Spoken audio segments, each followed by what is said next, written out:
Hello. So this is my first video. Actually, it's not my first video. I have created many more videos while preparing for the Java interview in my college days. Currently, I'm working as a associate software developer in a fintech company. So I was just curious about testing my knowledge at a basic level. Because it's been 1.5 years since I have practiced interview questions. Because when you work in an organization, you just do the stuff that has been told to you to do. So you forget about learning, and you learn a lot of things, but you don't do it the way you used to do in your college days. So I'm just gonna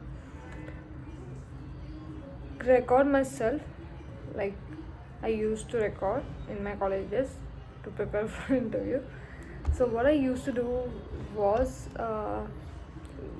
give a ChatGPT a prompt saying, ask me questions based on the previous prompts I have given you. Because when you're developing something or when you're working on a project, you ask a lot of things to ChatGPT, so it knows what you have asked or what you have been working on. So based on those chats, it will ask you the questions, and it knows what you're asking and what you're liking. Because you ask dumb questions to it and it answers, so it knows what you want to explore or what you need to explore. So I just gave a prompt to ChatGPT now that I want to do a mock test, and I have been working at a fintech company for like 1.5 years. So based on that, ask me questions, because now I am experienced, not the newbie. So what I'm gonna do is just read out the questions and answers given by the ChatGPT. Actually, I do it one by one. Like ChatGPT asks me one question and I answer it. Based on my answer, it asks me the next question. That's how it goes. But that will be a long video, so I'm gonna just keep it short. So to help you guys, I'm gonna just answer the ChatGPT version, not my version, because I know I can make mistakes. ChatGPT can make mistakes too, but it will be better than mine. So the basic question is, the OG question is, tell me about yourself and walk me through your journey from diploma to your current role at your company. So I gave my answer, but it gave me a revised version. So that was in my prompt, that to correct me if I'm wrong, and to improve myself and my version of the answer. Okay, so improved version is, hi, my name is Arpita Shinde. It's going to be my intro too. Hi, my name is Arpita Shinde. I completed my diploma in computer engineering with 88% and recently completed my BE in information technology with a CGPA of 8.9. My interest in software development started during my diploma, where I learned Java object-oriented programming. That's true, because in diploma it's after 10th, so you learn about the basic stuff of all languages. So in first year you have C, in second year you have C++, Java, and in third year you have Python. So all the languages has the basic structure, like variables, object orienting, and DS and that all. So you just learn about the syntax. So during engineering, I expanded my skills by learning Spring Boot, Angular databases, and backend development. Currently, I am working as an associate software developer at a fintech company. My work mainly involves developing and maintaining Spring Boot microservices, RESTful APIs. I have worked on features such as AD integration, SSO, and so on. I have also contributed to Angular-based UI development and collaborated in UI development. Overall, I enjoy solving backend problems, building scalable applications, and continuously learning new technologies. That's why I'm excited about this opportunity and believe my experience with Java, Spring Boot, and real world product development makes me a strong fit for this role.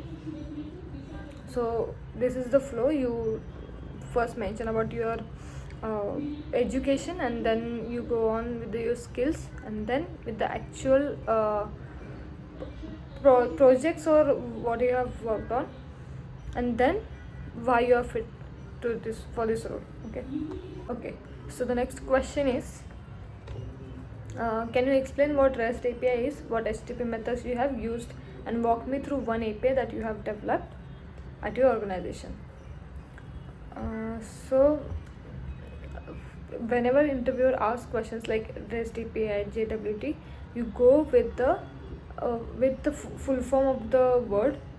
REST, JWT, you go with the full form, then its functionality, and then how you have used to develop it in your scenario, in your project. Okay, so REST API stands for representational state transfer. That's the first point. Then the functionality, it is an architectural style used for communication between clients and servers over HTTP. It's a communication between clients and servers. REST APIs are stateless, meaning each request contains all the information required to process it. Okay, so HTTP methods I have used was get for fetching data, post for creating data, put and patch for updating data, and delete for removing data. That's the flow. And then you go with explaining the API you have created or worked on. Okay.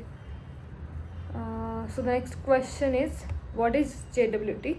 What are its three parts, and how did you use JWT validation in your Spring Boot application? So the one thing about ChatGPT is, even if you what I gave was my resume, and based on my resume the ChatGPT is asking me questions.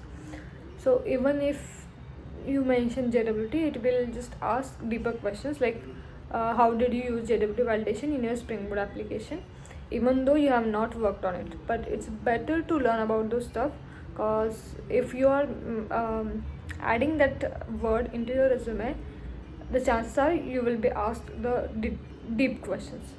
So it's better to go with the questions asked by ChatGPT, as it knows what you are liking, because it's obviously it's on the previous questions you have asked. The next, JWT. Okay, so JWT stands for JSON Web Token. It is a compact and secure way of transmitting information between parties as a JSON object. Okay, so JWT is commonly used for authentication and authorization. Everybody knows that. A JWT consists of three parts separated by dots, if it's not encrypted, obviously. The first is header, contains information about the token type, signing algorithm. Then the payload contains claims like user ID, roles, permission, and expiration time. The claims are based on the claims you allow user to access your functionality or features, whatever it is. Signature, used to verify that the token has not been tampered with. These are the three main points. And you can just go with the how you used it. The flow is similar in every question. Definition, if it has full form, then first is the full form, then the definition, then the functionality. You can just have the basic concept of that particular topic in your mind, and just go with the your example, how you used it. Okay, if it's easy to remember, just use that simple line to explain what you have done or what the concept is. That makes it easier for the interviewer to understand that you know about this stuff, because you are doing it at the easy, explaining it at the easy level. The next question is, what is the difference between filter, interceptor, and aspect in Spring Boot? When will you use each one? Okay, so actually I know about the interceptor and the aspect. I'm going to learn about filter in this. Don't judge me based on this. Okay, so filter, interceptor, and aspects are all used to handle cross-cutting concerns, but they operate at a different levels. Okay, so first is the filter, part of a servlet layer, executes before the request reaches Spring. Okay, so for every request which reaches the Spring, the filter is executed before that process. used for logging, calls, authentication, request response, modification. The next is interceptor, part of Spring MVC. We know the interceptor because every controller, whenever the controllers method are called, interceptor is the first thing where the request reaches first. Sorry, executes before and after controller methods. So interceptor is called before and after the controller methods. Okay, controller method calls. Used for authentication, authorization, request tracking, and user context handling. Third is aspect, used to apply logic across multiple methods without modifying the business code. Commonly used for logging, performance monitoring, auditing, and transaction management. Use annotations like aspect, before, and after. So it's mostly used for the logging, where you audit the logs for every transaction made by the user. Not every, some of it. Main transactions which matter. Last question is, what is the difference between monolithic application and microservices architecture? What are the advantages and challenges of microservices? So we don't use monolithic anymore. We use monolithic application, but in at organization level, you never see a monolithic application. So it is focusing on the microservices question. Look at the question first. What is the difference between monolithic application and microservice architecture? So it want to know that if you know about the monolithic or not. It's not in use, but still, if you have any idea about it, then what are the advantages and challenges of microservices? Then it focuses on microservices. Okay, so a monolithic application is an architecture where all modules such as authentication, user management, reporting, business logic are deployed as a single application, which is not expected in an organization, because there are many things and we can't just put it all in the one place. Since everything is packed together, the components are tightly coupled. In contrast, a microservices architecture breaks the application into smaller independent services. Each service focuses on specific business capability and communication with the other services through REST APIs, message systems, or events. Okay, so advantages of microservices: independent deployment of service. So if one feature has, if you have your project in a microservices and you want to change or add in a new feature for one microservices, you don't have to deploy your whole application. So you just deploy one microservice and that's it. So independent deployment of services.